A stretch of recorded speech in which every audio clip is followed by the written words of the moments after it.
Hello everybody, my name's Mike, and today we're going to talk about winterizing your RV. Specifically, winterizing the water system. Basically, your water system in the RV consists of a couple of things. You've probably got a connection on the back where you can hook a hose directly to the city water. It'll essentially work like the water faucets in your house. Just turn it on, get water, nice and quiet, easy peasy. The other thing you've probably got is a big water tank, usually called a freshwater tank. This is where you take a garden hose, fill it up with water, and then go on site where you don't have water, and you turn on your little water pump. And then every time you need water, you'll hear the water pump, and you'll be good to go until your tank runs dry. I have a couple jugs of the RV antifreeze handy, and basically what we're going to be doing is draining all the water out of the lines and replacing it with the RV antifreeze, which will not freeze when it gets to about minus 25. Which it likes to do up here in Canada quite regularly. The water pump is underneath the kitchen sink here. It's in behind that little panel. You can see the water pump in there. You'll see a couple of things. You'll see this line. This is an extra line. This is what we will put into our jug of antifreeze. Most of the year it is turned off. You're going to make sure you close off this valve. This is what's getting water from the freshwater tank.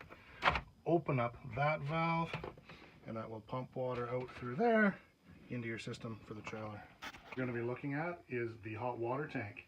It also has a little cutoff valve, and it's located underneath the bunk bed. And I have removed that little cover down there. So let's crawl in and have a look. You're going to see the hot water tank all wrapped in styrofoam. Keeps it nice and hot. You're going to want to make sure you close off this valve and that valve.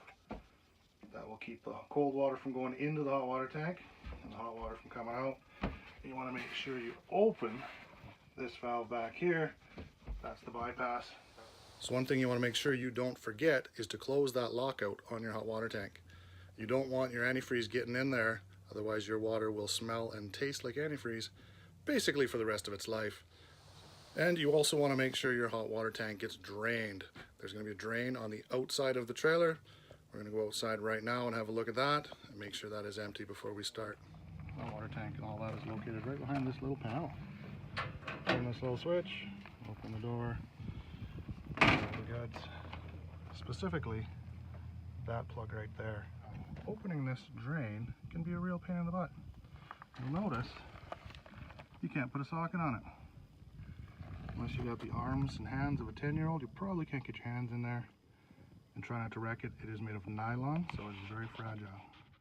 Don't forget to release the pressure with that pressure release valve in the top right corner. Okay, you're going to see I've got my pliers in there, and I'm going to turn this a whole huge, probably about 1/30th of a turn.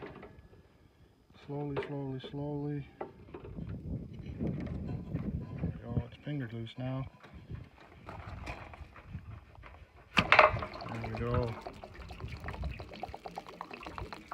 That is the hot water draining. It will take some time. You also need to make sure you drain the fresh water tank. Usually labeled with low point drain or something to that effect. You see the low point drain down there. Of course, I built my deck real close to that. So I gotta reach under there, bend my elbow in ways it shouldn't bend. These guys tend to take a while, 15, 20, sometimes 30 minutes. Really, really slow drain, really, really big tank. Just let it run its course. This is my city water connection. We're going to want to make sure we're disconnected from here. We're off the city water. This guy is called a pressure reducer. Basically, it makes sure you don't have too much pressure coming into your trailer. You don't blow any hose clamps or any lines and flood your trailer. Now I have the hot water tank draining. My fresh water tank is draining. My water pump has been locked out from the fresh water tank. It's going to pull from my RV antifreeze. And I have also locked out my hot water tank, so no antifreeze will get into there. Now I need to make sure my water pump is turned on. There we have our line in with the antifreeze. The water pump is turned on. We will now turn on the water, starting at the kitchen sink. There you go. You can see that started pulling water right away. It's actually been a while since we used the water pump because we've been on the city water connection most of the summer. And there we go. We have tank. Now let's turn on the hot. The reason I started with the kitchen sink It is the farthest away from all of the hot water tank and everything else. It will have to pull the most fresh water through. And then when we go to the other ones, it should get into pulling that antifreeze through really quick. Okay, now in the hot water, we have RV antifreeze coming through. Get some of that in the drains. We'll turn on the cold a little bit. We should have antifreeze coming through both. Now we can shut that down. Hey, bathroom sink, here we come. We'll start with the cold.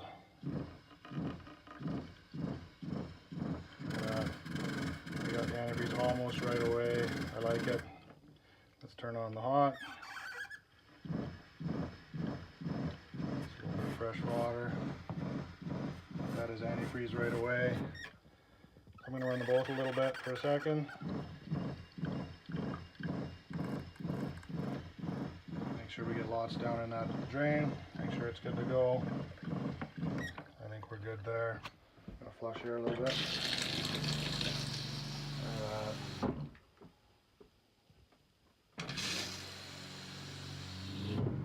When it comes to the toilet, I prefer to have water in there all summer long. You want water over the seal. Keep it fresh, keep it moist, keep the smell out.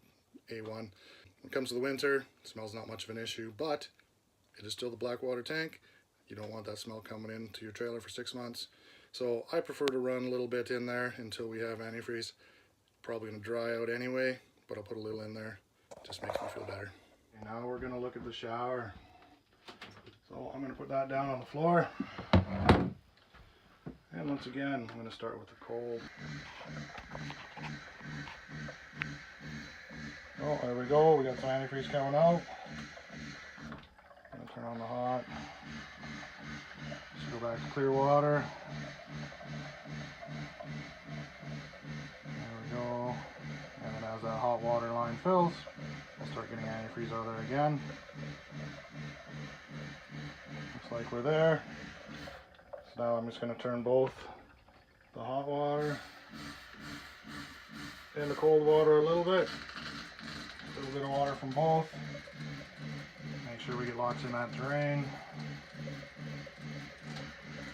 That should be good. Now let's take a look at the outside shower, and I'll start by turning on the cold water. Looks like we started getting the antifreeze pretty much right away. Let that run for a second. Switch over to hot.